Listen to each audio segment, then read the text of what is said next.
No, we don't.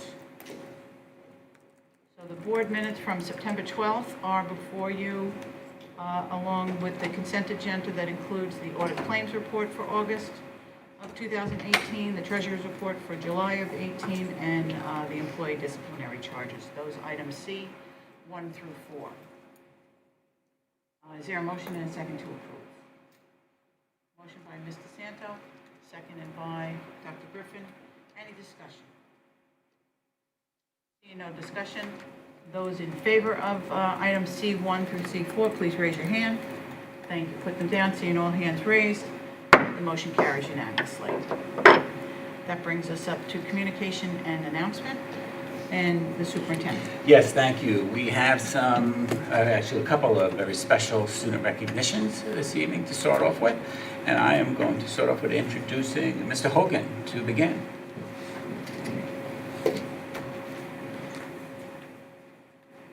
Good evening, thank you. We have two very special student recognition presentations for you tonight.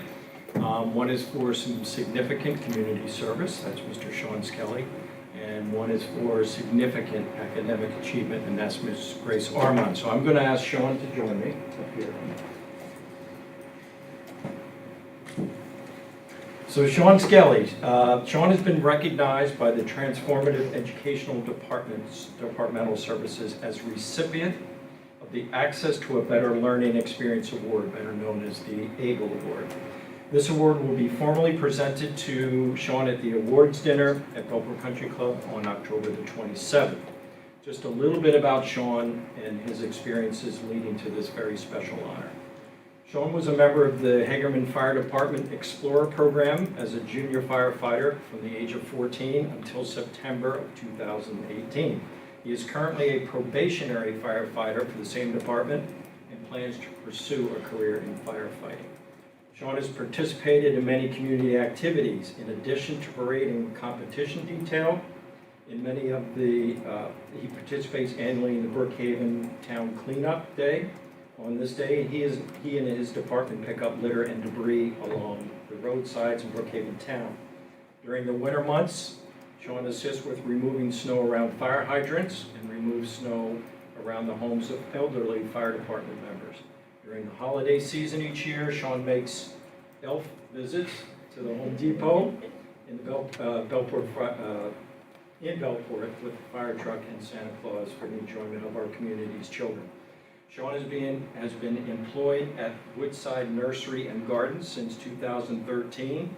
As part of his employment, Sean assists with Make-A-Wish events during the holiday season. His employer donates proceeds from holiday sales in December to support a Make-A-Wish Foundation child and their family to do a visit to Disney World. Sean enjoys participating in the events for these children. And finally, Sean has been a volunteer for Angels of Long Island since 2014. This organization provides supplemental support to fellow Long Islanders and working families who, usually through no fault of their own, find themselves going through significant hardship. Sean assists with moving and picking up furniture, loading and unloading trucks and vehicles, helping out in the store, and assisting during special events like their back-to-school drive and fall festival. Sean is a young man of character who possesses a commitment to the community and is not often seen by students of his age. He's a remarkable young man with a very bright future.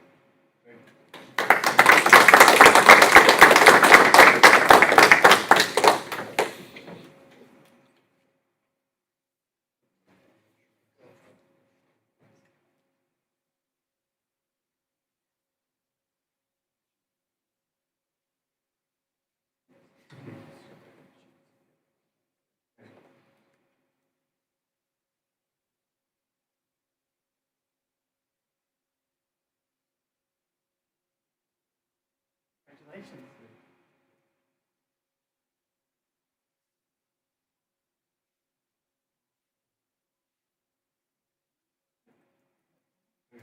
My father is the Satchel Fire Department and a current commissioner, and he's in his 80s. So you have a long, long career ahead of you. And now, to speak about our next student, Grace Armand, I'm going to ask Mr. Arini, our Director of Guidance and Counseling Programs, to introduce Grace.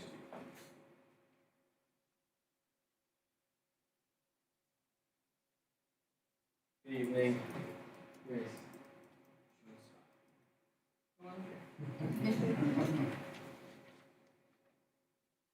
So I have the distinct pleasure to introduce to all of you Grace Armand.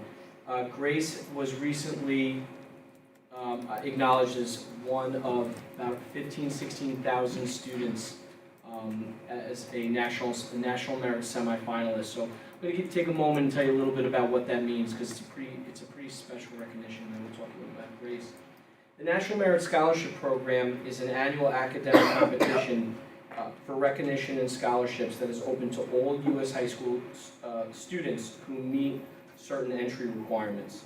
Over 1.6 million students in about 22,000 high schools are entered into this competition by taking the PSAT, generally in the fall of their junior year, so about this time last year. There are 16,000 semifinalists, so that's pretty significant. Out of 1.6 million potential candidates, only about 16,000 semifinalists are identified, and we're very fortunate that we have one here with Grace. Out of the 16,000 semifinalists, they are the highest scoring entrants in each state and represent less than 1% of each state's seniors. There are only participants who qualify for the competition for the National Merit Scholarship, which will be awarded later this spring. About 7,500, so just under half of the 16,000 students, will potentially earn a scholarship through the National Merit Program, and that will be offered later this spring, as I referenced. And there are 3 different types of awards that equate to about $31 million, and over 410 colleges or universities in the country that recognize this scholarship and would potentially accept it. So to be recognized as a National Merit semifinalist is exceptional. It's truly an exceptional achievement. For Grace, though, it's just one of many. She's pretty remarkable, and we have a lot to be proud of here in South Country to be able to say that Grace will soon be a graduate of ours. But Grace is also an AP Scholar with Distinction, one of 3 that we have this year. She is a member of both our Math and our Science Honor Society, as well as Tri-M. She's a remarkable violin player. And she's an active participant in our Students for Environmental Equality Club, which takes care of our recycling and at the high school, as well as looking out for Mother Earth here. So I just want to say it's a pleasure that I've had to get to know Grace a little bit, and I just want to say congratulations on all your success and making us all very, very proud.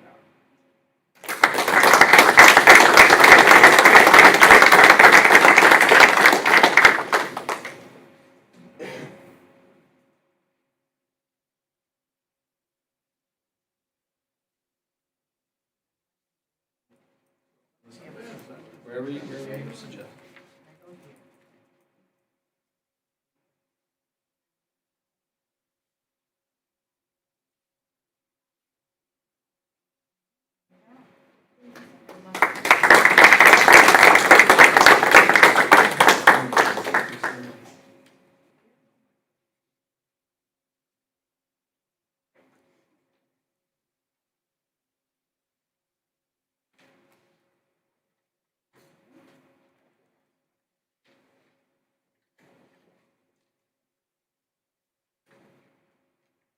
Congratulations again to both students. Moving along with communications and announcements, I am happy to announce our first Barbara's Beauty and Books event was very successful. The event was a literacy campaign where students from 4 through 10 years of age read to the barber while getting their hair cut or styled. Those who participated received a $5 gift card and a free book. Thank you again to our 4 local barbers who participated: KO Hair Designs, Imperial Cut Creators, Lonnie's Barbershop, and Razor's Edge. Very nice event. Our next item, this school year, we are piloting a flexible seating project in grades 4 through 8, 2 classrooms per grade. Flexible seating is not the traditional desk and chairs, but seating that allows students to move, lean, or stand, which helps young minds more alert and focused. Flexible seating also permits seating that is quickly transitioned from groupings, from individual to small group work. Furniture has arrived at Frank P. Long, and we're getting some excellent reviews from our teachers, students, and parents who are currently participating. And we are awaiting delivery for the middle school furniture, and we will update the board as that progresses along. And finally, please join us for the ribbon cutting ceremony of the new Frank P. Long Courtyard and Learning Lab on Wednesday, October 3rd at noon. Students in the garden club have been hard at work planting, and classes have been utilizing the new space for reading and other learning activities, so please join us and see for yourself how the courtyard looks and how it's currently being used.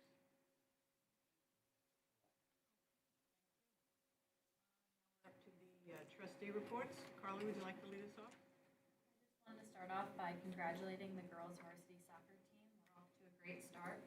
Our overall record is 6-3, and we have broken the drought of not winning a single league game for 4 straight years in a row. Oh, nice. The Student Council Board is thrilled to attend the league conference in Washington, D.C. this winter. It's an opportunity where the Student Council Board is able to meet students across the country and learn about Student Council and what makes up a true leader. The Student Council will be participating in many community service acts this year, including the food/toy drive, and we are also looking to host a senior citizen prom. The ice cream social and club day both ran very smoothly with large turnouts. It's very exciting to see the beginning of the school year start off on such a positive note. The final countdown for homecoming has begun, and everyone at the high school is very excited.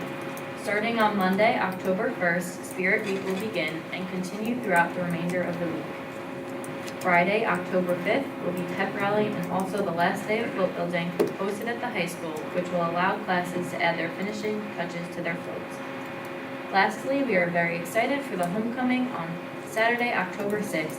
The parade, football game, and dance will hopefully all be great successes. Okay, thank you very much. Mr. Santos? Well, I actually did want to mention that there appeared to be a great turnout at Meet the Teacher Night last night at Belper High School. So it was good to see that parents are still very concerned about their children's education, even at the secondary level, at the high school level. So thank you to Mr. Hogan and the rest of the staff there at the high school for providing that opportunity for parents to stay connected.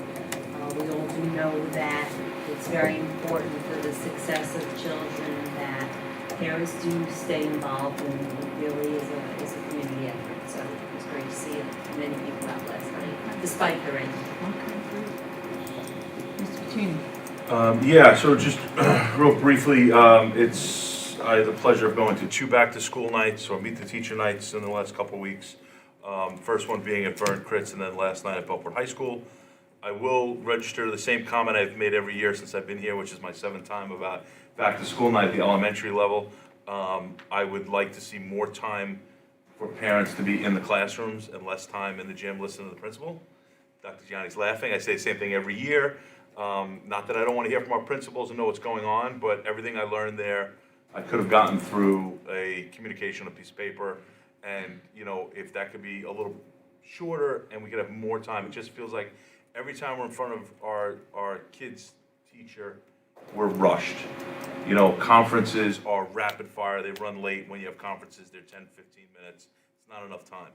Meet the Teacher night, I would have liked to have, and it's a little difficult. There's 2 sessions. I have twins, so, you know, my wife and I make it work, but, you know, half the time I'm in the car and I'm like, I didn't spend enough time looking at their work, and I had to run back inside because I feel like we're rushed, you know, around. So I say it every year, so I'll move on.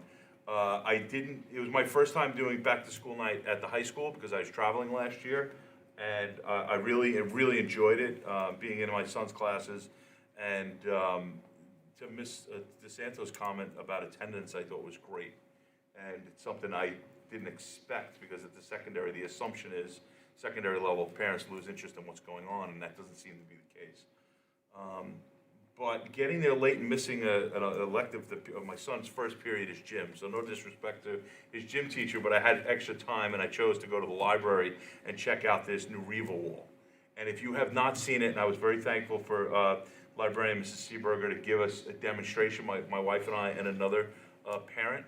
This thing's cool. If you haven't, and there was a lot that I enjoyed about learning about the Nariva Wall and what the capabilities are and how the kids collaborate. And it really is just this online sharing of resources and learning that kids can actually take work from other kids that, or notes and ideas from another district anywhere, I guess, in the country or one that's being used. I thought it was extraordinary. But it was my first time meeting Mrs. Seeberger, and I think this is her last year. She said she's retiring. What a shame. I wish I'd have gotten to meet her a little bit sooner. What impressed me most last night was that I thought the Nariva Wall was a grant. I did not realize that she used her budget for books, and having some time to speak with her, how forward-thinking she was towards education and how the library fits in. I was thoroughly impressed that she had the foresight to go that route and understand that although books are very important, and I like my books too, we're moving towards technology and ebooks and everything else. So to be able to incorporate technology to keep kids involved in a library, I thought was extraordinary. So bravo to Ms. Seeberger and everybody who was involved in that project. And like I said, I hope everybody gets an opportunity to actually see and touch this thing because it was really cool. So my wife walked up to it. The first thing she said is, "Looks like a giant smartboard."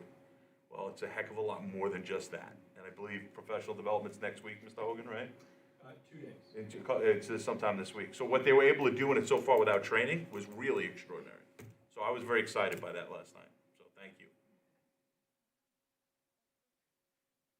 Good evening. Also have the pleasure of going to 2 Meet the Teacher Nights. The first one at Brookhaven, where Dr. Raymond was brief and to the point, but also in 2 languages, which I thought was kind of neat to have the parents addressed in both Spanish and English. And it went quickly. Dr. Raymond, I thought, was really efficient and engaging as she always is. Big thanks to her and Mrs. Calamaris, who have continued to keep a great tradition of Brookhaven alive. Really great to see the teachers, really well attended. I'm excited for another year at Brookhaven Elementary. And similarly, in the Bellport Middle School, Dr. Colson, Mr. Frankie, Mrs. Zacaro, Mr. Watson, also a phenomenal job. I was there last year and it was good. This year there was such a positive energy walking through the hallways. It was palpable. Even trying to follow my son's schedule from one end of the building to the next and saying, well, I guess I know why he's tired when he gets home. It was still pretty amazing to see parents smiling. The teachers, one was better than the next. And it made me really proud to be from Bellport and to have my son go to Bellport Middle School. And it's something we all know, that we're a community of great people. And our teachers are a major part of that, and our administrators as the leaders to follow through to make sure it's an amazing experience. And I'm very proud to say that the experience was for both the elementary and the middle school nothing but positive, and I'm really looking forward to see the great things that are going to happen this year in both schools. Okay, thank you very much. Just before we move on, are we up and running? Oh, yeah. We are? Yeah. Okay. All right, so to those who are live streaming, we did have some technical difficulty, and we apologize for the delay in you getting to see us, but we're happy you're with us now. Ms. Hunt? I attended Meet the Teacher Night at Frank P. Long. Kudos to Mrs. Galena. It was, there's this homeroom app that she sends pictures throughout the day of your kids and the workstations and everything that they're doing, so you kind of feel in the loop with what's going on. And so I have it on my phone, so I just go in, I get a little message, and Ms. Galena has sent you pictures today. And so there might be 8 or 10 pictures of some of the stuff that the kids were doing. So Meet the Teacher was great. It went smoothly. It was quick. She went over everything that the kids were doing, and parents were in and out. It was really, really good. It wasn't like confusion with 4th and 5th grade or anything like that. It was really, really good. So I do appreciate that. I don't know if any of the other classrooms have it. Do they? Other classrooms have it? Yeah. But that homeroom app, I just love it.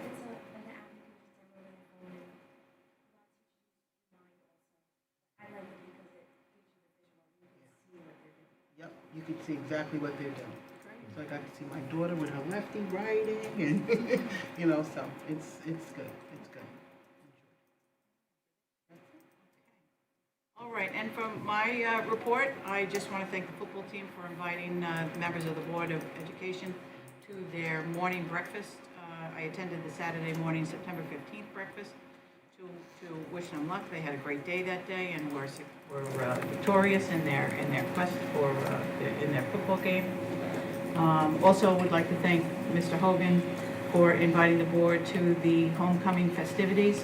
I responded that I will go to all of the festivities except the dance. I think I'll avoid the dance. But I'm looking forward to it as well. So also just wanted to advise the board that I attended the Belport Village Board meeting on Monday night, and there were several students in attendance that were given acknowledgement by the mayor. Apparently, he was aware that they were going to be there, and he took the time to give them special recognition and wish them well in their studies. So that was nice to see, and they were very well received at the meeting. Also want to thank Mr. Hogan for extending for the class of 78 a tour of our high school.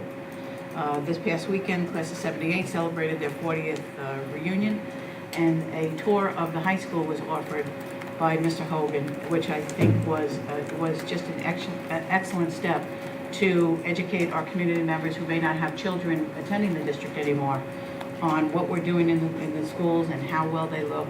As we stated last meeting, the schools look exemplary this year, and it's something to be shown off. So that was very nice that you extended that accommodation to them. And through the beauty of Facebook, there were many pictures, and they enjoyed it very much. So hats off to you. Also, just want to extend our condolences. I don't see anybody from the Advance here tonight, but the Advance, covers many of our stories. And they went through a loss this week. Their senior publisher, John T. Tuttle III, passed away. So you'll be reading about that in tomorrow's edition of the Advance. But he was a long-time Belport resident and South Shore advocate that I'm sure he's going to be sorely missed. And then also just to explain 2 absences on our board tonight. Both trustees wanted me to share with you and to our live viewers. Ms. Malin is homesick. She would have loved to be here, but we're happy that she's home recuperating, and we wish her a speedy recovery. And also Mr. Nix is home recovering from some surgery, and he is also doing well. So both wanted to extend their regrets for not being here tonight and explain that's the reason for their absence. And you know what? I'll save the rest of this for my ending report. Yes. There's a message that the sound is going in and out. There's a message, okay? Sound is going in and out Got it. on the feed. Yeah, actually, Mr. Nix and Ms. Malin are watching us live. And after last meeting, he's texting. No, correct? not him, somebody else watching, Okay. so. Okay. After the last meeting, I did go back to view the board meeting, and I did notice that we were having some sound issues. So I did ask Mr. Nix especially if he would watch tonight's session with a discerning eye and ear for any kind of technical difficulties that we're having, so that we can perfect the live streaming as we move along. All right. Are you able to see anything? I was checking the sound outside. I didn't hear anything, Okay. but I wasn't checking it along. The stream looks healthy, Okay. you know. What I noticed last week when I viewed it after the meeting, of course, was depending upon where a member was sitting, the video, the audio was louder, Okay. their voice was louder than in other spots. Okay, maybe later you can tell me where they're sitting, and then. I'm sure, Mr. Nix, you hear that? You'll be marking down you'll be noting for us That'll be great. where those deficiencies occur. Each microphone it aims, so Yes. it could just be slightly off. Okay. Yeah. All right, great. So we'll look into that. Okay, next we have public commentary. Do we have any cards? Any cards? No cards. All right, we'll read public commentary at the end since there are no cards. Items for discussion. Mr. Superintendent, would you like to Yes, begin? I would. The first item for the board's review and discussion is the district's reserve and fund balance plan and analysis. It has been prepared by Dr. Burgess and reflects each of our reserves, date it was created, its purpose, use, and funding methods. Also included in is a list of each reserve with its final and projected balance. For greater detail of our financials, we have invited Ms. Jill Saunders of Cullen and Danowski to our November 14th board meeting. Ms. Saunders will discuss and present the independent auditor's report on the 14th as well. This evening, Dr. Burgess will take us through and speak to our fund balance plan as it is projected. Dr. Burgess. Thank you. This is the semi-annual presentation of our reserves and fund balance, which you've seen the document before. But to have a brief overview, the reserves are a critical portion of the district's financial picture, the financial statement, and the financial condition of the district. The stronger your reserves are, the better your interest rate, and also ability to finance long-term, short and long-term endeavors in the future should the board decide to do so. That said, a review of the district's operating reserves and a history of them and where they stand financially. The first one is the Employee Benefits and Accrued Liability Reserve. Established in June of 2009, the purpose of this reserve is to pay for any unused accumulated leave time, sick, or vacation days for any employees separating from service. It is not used for any sort of incentive.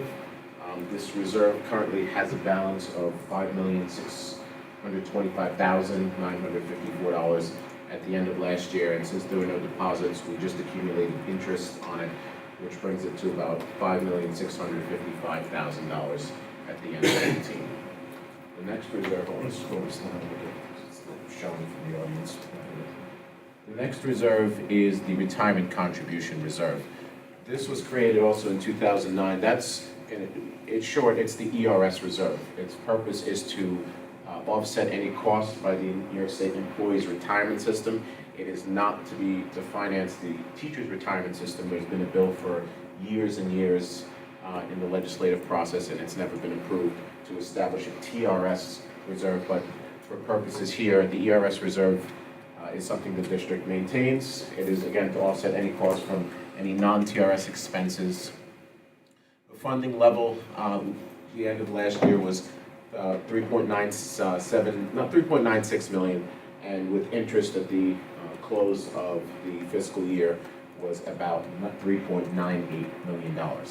Now, this reserve is of particular interest because during the budget cycle last year, the board moved to allocate $200,000 from that reserve to offset the ERS costs for this year's 18-19 budget. So you will see the balance go down in 19. Next is going to be intertwined with another reserve, the Property Loss and Liability Reserve. This reserve was created in June of 2009. Its purpose is to pay casualty and other types of losses, except for those which insurance may be purchased. Now, this reserve has a balance now of $488,000 at the end of last year, and at the end of the 18 school year, it's about $490,000. I just want to get into this very briefly. The Property Loss Reserve really is set up if you are not covered by an insurance reciprocal or an insurance company. The district has NYSER, so in essence, this is not needed. It may have been set up in the case that it would be a self-funded insurance plan, but one of the items that I'm working on and will present to the superintendent is the potential dissolution of this reserve because there's no necessity for it. All of our insurances are paid for through the budget, so therefore there is no need for this reserve. And that's going to be connected to something else I'm going to discuss in a minute. Before that, the next reserve, the Unemployment Insurance Payment Reserve, this was established in 2011. In a nutshell, this is a reserve to offset any unemployment insurance costs. The district does have to pay unemployment to certain employees that are separated from the district. In certain years where the costs are higher, this reserve is in place to offset some of those. Fortunately, they have not been lately. However, it is something that's effective to have just in case the costs do unfortunately skyrocket. The next one is the Workers' Compensation Reserve. The title says it all. It's for workers' comp costs related to medical expenses and self-insurance admin costs, but it is not to be used to pay for workers' premiums.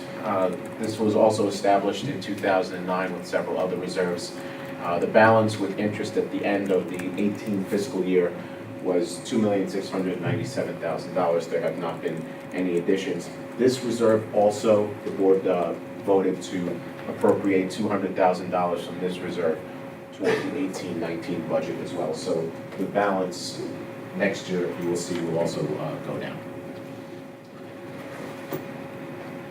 Now, the two are reserve accounts that are relatively new. This one, the Capital Reserve, which was established by the voters on May 17th, 2016, and its purpose to fund capital project costs for which bonds may be issued. Instead of going out for a bond, you can use the Capital Reserve. However, its use is solely governed by the voters. They vote for yea or nay on the project. This year was the first year of usage with the Frank P. Long Courtyard and the window project. To get into some details of the reserve, it was approved in 16 with a maximum limit of $10 million, which means it has a cumulative deposit of $10 million. I can't say $2 million this year, $6 million this year. It has to total $10 million over the course of its lifetime, which is no longer than 8 years. When it was first established, we had a small balance. Last year's balance was $2,623,614. The balance at the end of 18, or I should say as of now, is $217,257. The reason being, the voters approved a $2.4 million allocation for the Frank P. Long renovations, which brought the balance down.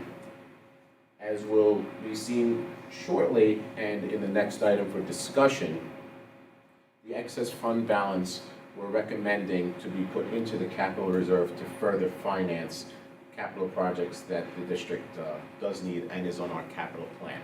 That said, our calculation shows that if it goes through, the recommended balance would be in this reserve $2,350,000, which does include interest on previous funds. Finally, the repair reserve. This is a reserve fund that has not been established yet.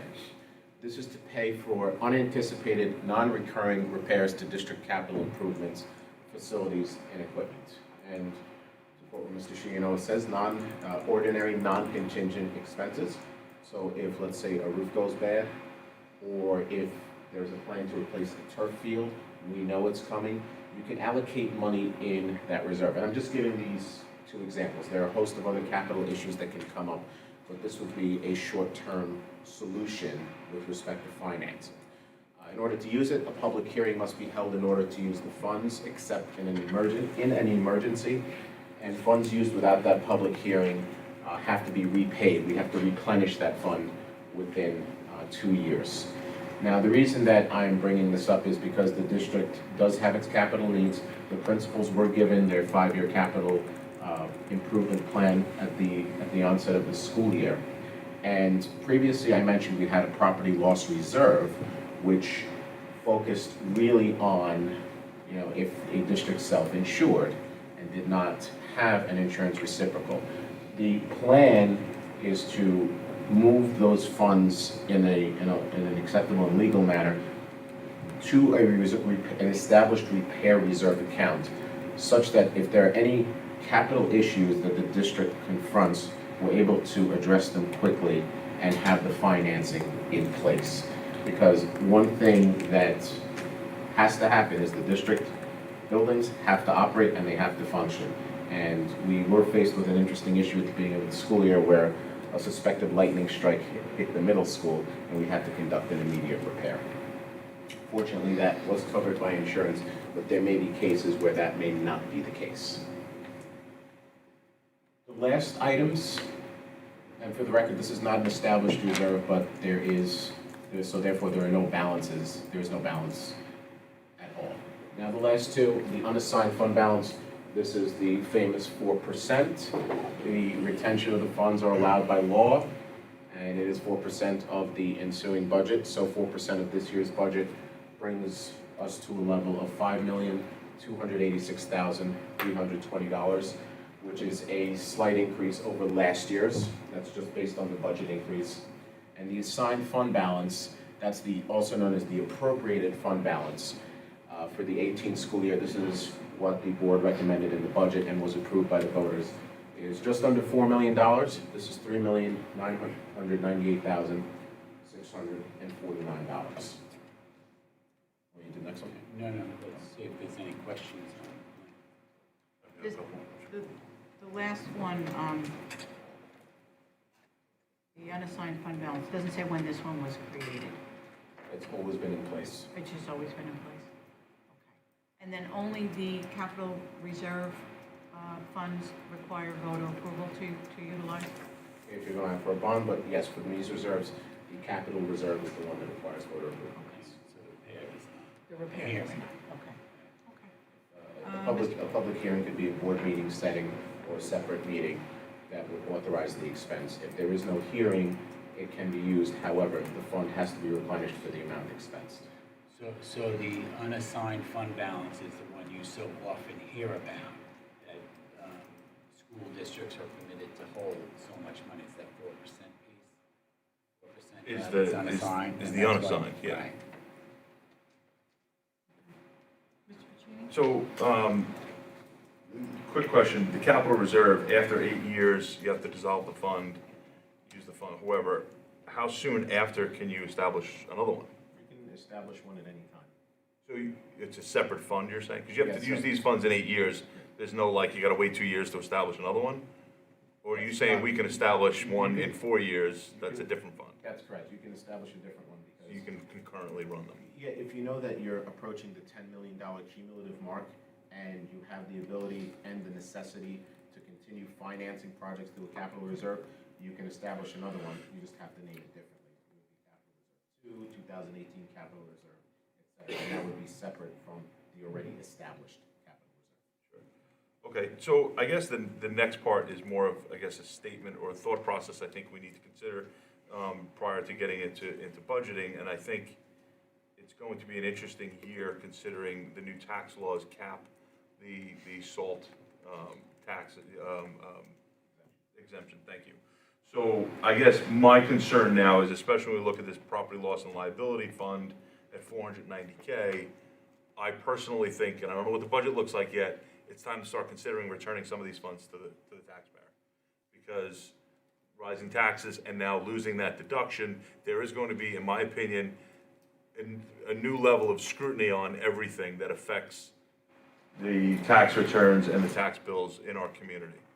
So I think it's just something we need to discuss as we get closer, because, sitting up here long enough, we've already got some ideas of what we want to do with this $490K, and we don't know what the budget looks like yet. Putting it in, and I understand the need for the capital reserves. I'm in support of capital reserves, so we have money to do repairs as needed, but I would ask the board and the administration to be mindful of the scrutiny we'll be under in regards to the salt deduction going away or being capped, and the needs of our taxpayers, that's all. Sure, and I'll just comment that the administration did do just that. We gave back money that we felt in excess into reserves this year and put it into the budget. And certainly we should consider and discuss it. At that point, I'll also be cautioning the board.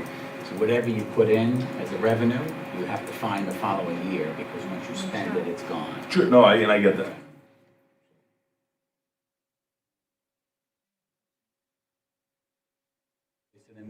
on to the next item. Administration, as Dr. Burgess mentioned, is recommending the board consider a resolution to fund the capital reserve fund using the $2.1 million of unspent 2017-18 funds per the district's financial statement.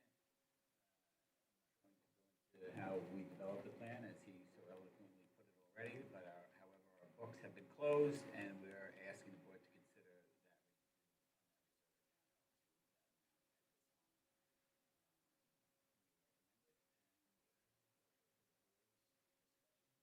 Just repeat the deposit amount.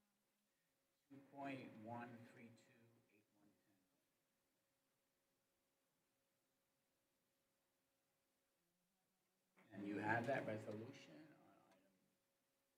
on its entirety, I believe. Yes, yes.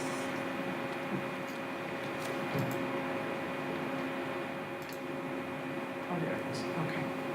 And then as, if the board so chooses to approve that, as we move into budget time, we'll discuss how we might look to support capital initiative that's on our 5-year plan. So, just to summarize, the board is considering a resolution to fund the capital reserve funds using the $2.132, $810 of unspent 2017-2018 funds as per the district's financial statement. The board authorized the creation of the capital reserve fund during the 2015-16 school year so that we may set aside unspent funds for capital improvements of which have to be authorized by the voters. This reserve fund has a maximum accumulation limit of $10 million or 8 years, whichever comes first. The administration is recommending this funding, and the resolution is in there for your review. Yes, okay. So yes, the resolved resolutions, pretty much just what we said. Just to reiterate, so it's the $2.13 million for the fiscal year ending 2018, added to the 2016 capital reserve funds. For if we choose to use that money, we have to put a resolution before the voters in the 2018-19 budget, just like we did last year. Okay. So we're putting the money away. Cannot use it until voters approve that we use it, and that would be after we present what we're going to use it for. Right now, we're just putting it away in savings in this particular reserve. Okay. Any other questions on the resolution? Yeah, what happens if we don't put it in the capital reserve fund? What else will we do with it? What's the other option? We'll probably get scolded by the state for having excess money and unencumbered, the unencumbered balance. Okay, so Or if we look don't to put it in transfer this, we're gonna be over the 4%. Yes, we'll be over 4%. Okay, and this comes from unspent money in last year's budget? Correct. I mean, like, I'll be honest with you, I have a lot of, some concerns with the fact that we over budgeted by 2.1 million when budgeting was so difficult and we were trying to get to certain numbers, and everybody in the room knows that my efforts of, using less of our fund balance and things like that, and now we underspent by 2.1 million and we're just gonna transfer it over. I understand we have to, or else we're gonna get in trouble, but that means we over budgeted. No. So let Dr. Gurja speak to how some of those funds can become available. Yes, we have savings in a few areas, particularly at BOCES. We pulled back a number of students and also those that didn't enroll. I'm just going to stop you for a minute. I can't hear you, so I can't imagine live stream can hear you. Okay, thank you. So some of our areas of savings, we had several in the area of BOCES. We pulled back several students. We also disenrolled those that did not show up instead of being billed for them before the deadline. We did have some health insurance savings as well as we did in the prior year, less in 17-18 than in 16-17, and also with our TRS costs, the rate came in a bit lower than initially budgeted. So those were some of the primary areas, and we also had some excess revenue that came in both from state aid from a reconciliation we performed in 16-17, and we also had some, we actually did receive the wildlife fund money as well, which contributed to our excess revenues. Those are some of the other ones.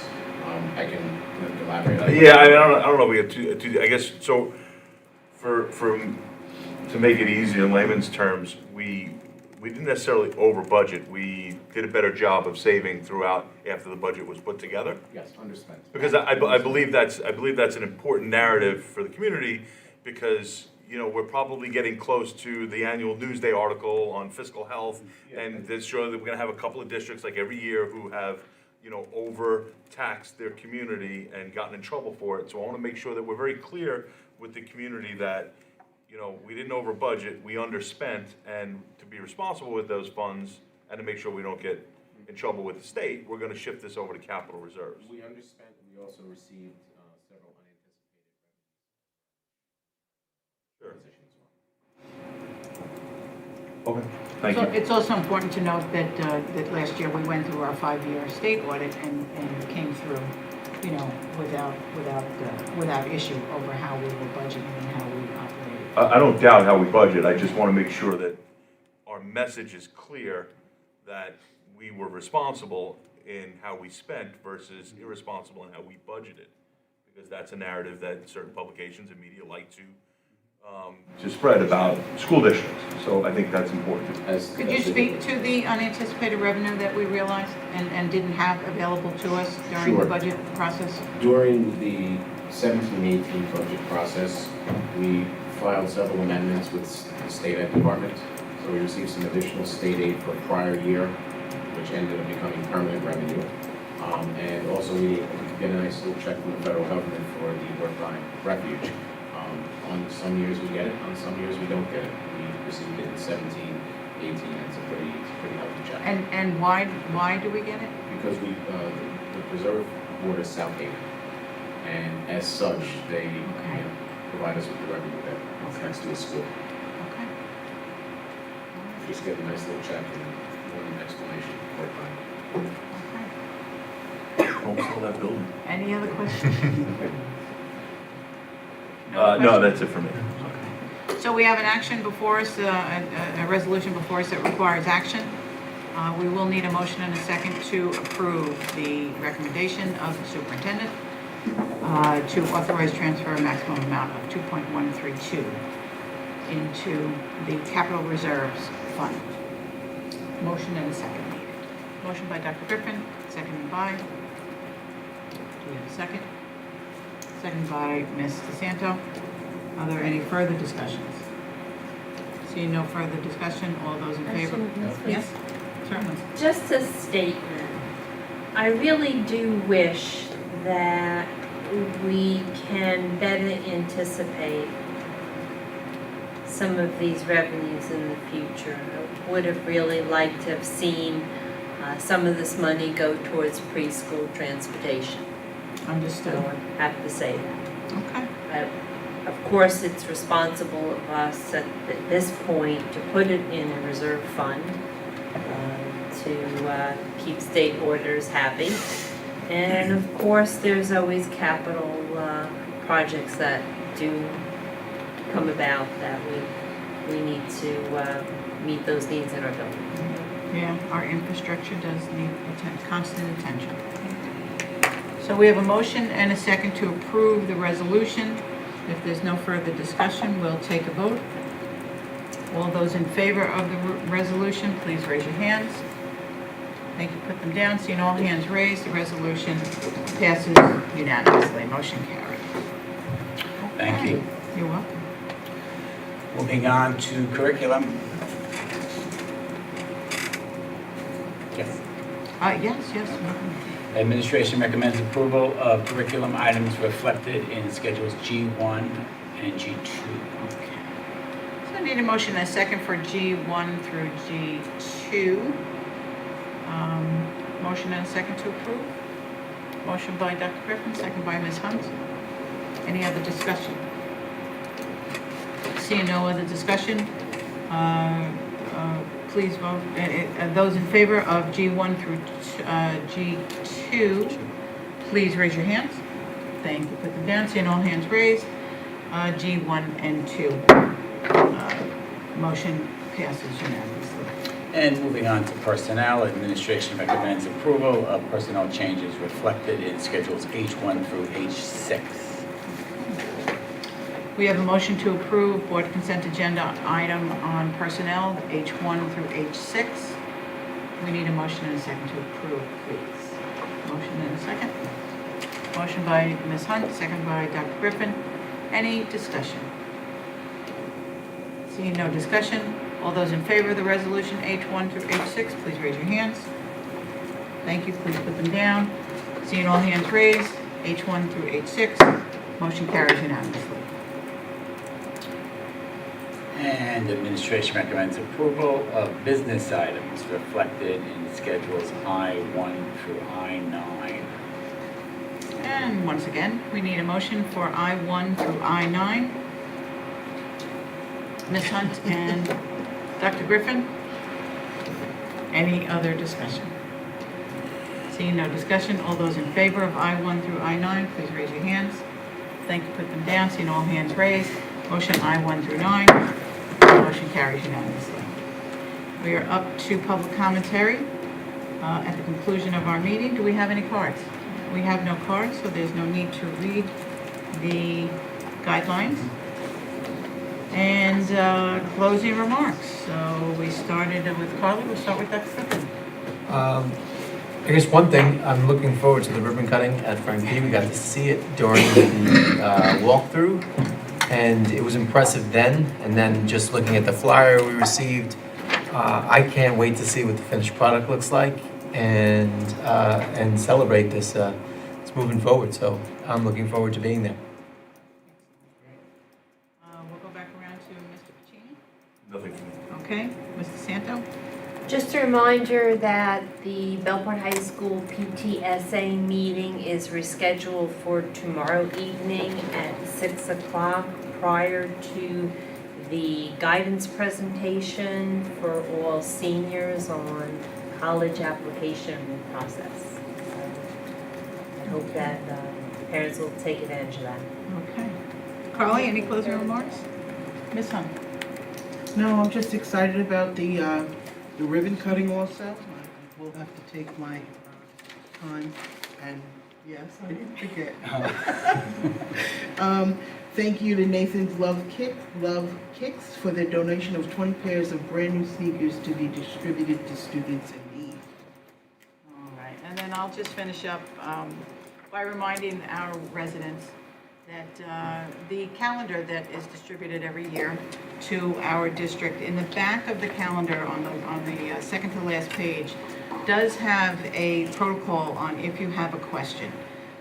Many times the board, we're out in the community, we see a constituent, a parent, and a question is asked, and oftentimes the resolution to those questions are located right in the protocols that have been established. So just want to remind everybody that in the back of the calendar and throughout the calendar, there's very helpful information into successfully guiding and navigating your way through the school system and into getting the answers that you require. So if you could look to that, if you don't have a calendar, if you misplaced it, if you need another one, please make a request through the clerk's office here at central office, and we'll see that you get another calendar. And that's all I have in my report. So without any further items on the agenda, we'll take a motion to adjourn. Motion by Dr. Griffin and by Ms. Hunt. Thank you very much, everyone, for attending. And we didn't vote. We have to vote. Before we vote, just want to thank everyone for attending and also thank those who watched us live stream. All those in favor of adjournment, raise your hand. Motion carries. We stand adjourned. Thank you again.